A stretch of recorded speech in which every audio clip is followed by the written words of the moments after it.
자, 통화 유통 속도, velocity of circulation of money.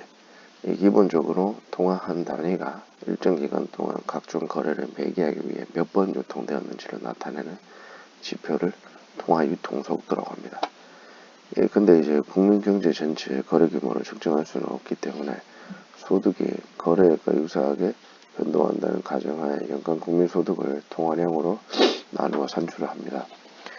이래서 이 지표는 그 명칭과는 달리 시중에 돈이 얼마 유통되고 있는지 보다는 실물 경제 활동에 비해 통화량이 얼마만큼 존재하는지를 나타내는 지표에 가깝다고 할 수 있고요.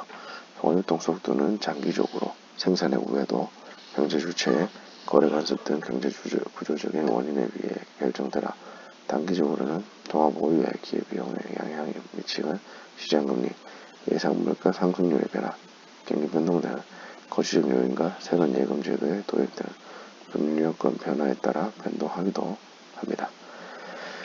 연금 검색어는 이제 마샬의 K가 있습니다. 통화정책, 환율은 수출입 규모의 변동을 초래해 경상수지는 물론 경제 성장 등에 큰 영향을 미치게 되는데 각국의 수출의 가격 경쟁력 제고를 위해서 경쟁적으로 환율 상승을 도모하는 경우를 통화 전쟁 또는 환율 전쟁이라고 합니다. 이런 용어는 이제 학교에서 엄밀하게 정의되어 사용된다기보다는 저널리즘적 용어의 성격을 가지고 있다. 통화 전쟁은 이제 통화 가치의 절하만을 통해 단순히 타국의 수요를 빼앗는 근린 공피가 정책의 특성을 가지고 있고 각국 간 극단적인 분쟁으로 비화될 경우에 보호무역 조치의 확산은 물론 국제금융시장에 부정적인 영향을 초래할 수 있다.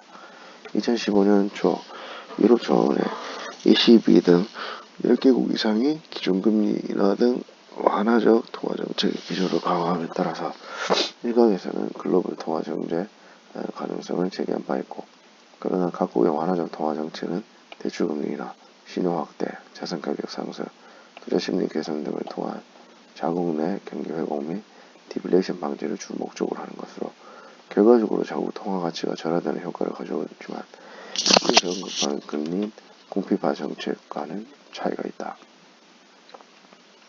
즉 완화적 통화 정책으로 각국의 내수 경기가 회복될 경우에 글로벌 경기 회복 및 수출 증대에 도움을 줄 수 있는 것입니다. 연금 검색어는 평가 절상, 평가 절하가 있습니다. 자, 통화 정책. 이 독점적 발권력을 지닌 중앙은행이 통화량이나 금리에 영향을 미쳐 물가 안정, 금융 안정 등을 달성함으로써 경제가 지속 가능한 성장을 이룰 수 있도록 하는 정책을 통화 정책이라 하고요. 중앙은행이 처음부터 이와 같은 통화 정책을 수행한 것은 아니고 초기 정부 자금관리나 은행 제도 보호 등의 역할을 주도하던 중앙은행이 경제 상황 변화에 대응해서 적정 수준의 통화 공급을 통해 거시 경제의 안정을 도모하게 된 것은 1930년대 대공황을 계기로 많은 나라들이 근본이 제도를 포기하면서부터라고 할 수 있습니다. 이때부터 중앙은행은 금과 연계가 단절된 화폐를 발행하고 재량적으로 통화량을 공급할 수 있게 되었습니다. 이러한 가운데 통화량과 물가가 밀접한 관계가 있다는 것을 알게 되면서 통화의 방만한 공급을 차단해서 물가를 안정시키는 것이 통화정책의 주된 목표로 일반화되고 보편적으로 받아들여지기 시작했습니다.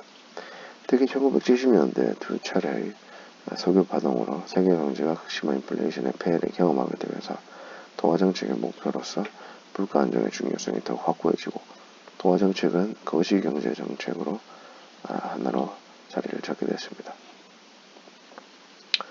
자, 통화정책 운영체제, Monetary Policy Regime.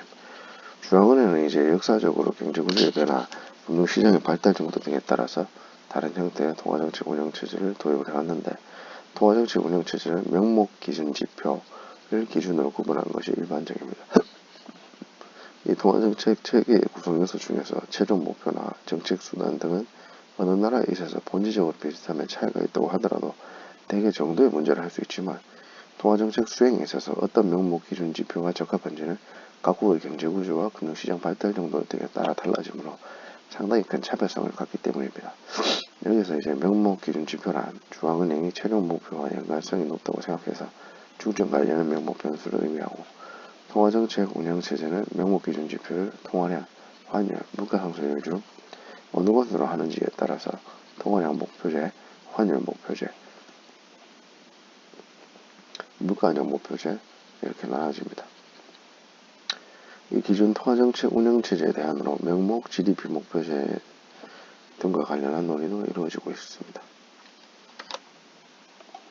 연관 검색어는 통화정책 체계 물가 안정 목표제가 있습니다.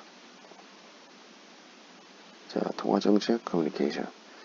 이 중앙은행이 통화정책 수행 과정에서 가계, 기업, 정부 등 경제주체 및 시장과 향하는 일련의 소통행위를 통화정책 커뮤니케이션이라고 합니다. 통화정책과 관련된 커뮤니케이션은 단순히 통화정책 관련 정보에 국한된 것이 아니고 시장의 경기인식, 경제주체들의 통화정책에 대한 반응, 정부와의 정보 및 의견 공유 등 피드백 과정을 모두 포함을 합니다. 1980년대 후반 이후 금융시장의 규모가 커지고 금융기관과 금융상품이 다양해지면서 통화정책의 유효성 저하에 대한 우려가 증대됨에 따라 중앙은행은 통화정책의 내용과 의도를 분명하게 알려 시장 참가자들이 정책 의도대로 움직이도록 유도할 필요가 있었습니다. 1990년대 들어 물가 안정 목표제를 도입한 중앙은행이 늘어나기 시작하면서 중앙은행의 통화정책 커뮤니케이션은 더욱 강화되었습니다. 물가 안정 목표제에서 중앙은행이 물가 상승 목표를 사전에 명시적으로 제시하고 중간 목표 없이 경제주체의 인플레이션 기대를 유도함으로써 목표를 달성하고자 하기 때문이고요. 한국은행은 정책금리 결정에 관한 금융통화위원회 회의 직후 이를 즉시 공표하고 있으며 한국은행 총재가 기자회견을 갖고 정책결정 내용 및 배경에 대하여 상세히 설명합니다. 아울러 정책결정 과정에서 토의한 내용을 일사록에 충실하게 기록한 후 일정 기간이 지나 공개하고 있습니다. 또한 총재를 비롯한 금융통화위원 등은 연설, 강연, 인터뷰, 학술대회 참석 등을 통해 통화정책 현안이나 향후 정책 방향 등에 대하여 국민에게 알리고 있으며 국회에 대해서도 1년에 2회 이상 통화신용 정책 보고서 작성해서 제출함으로써 책임성을 다하고 있습니다.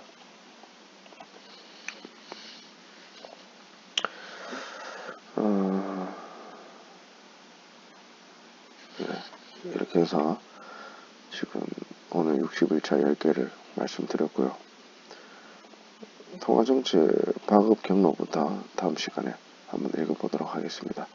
오늘은 통화정책 커뮤니케이션, 통화정책 운영체제, 통화정책, 통화전쟁, 통화유통속도, 통화옵션, 통화안정증권, 통화안정개정, 통화승수, 통화수합, 여기까지 이렇게 10개를 마무리하는 시간을 가졌습니다. 감사합니다.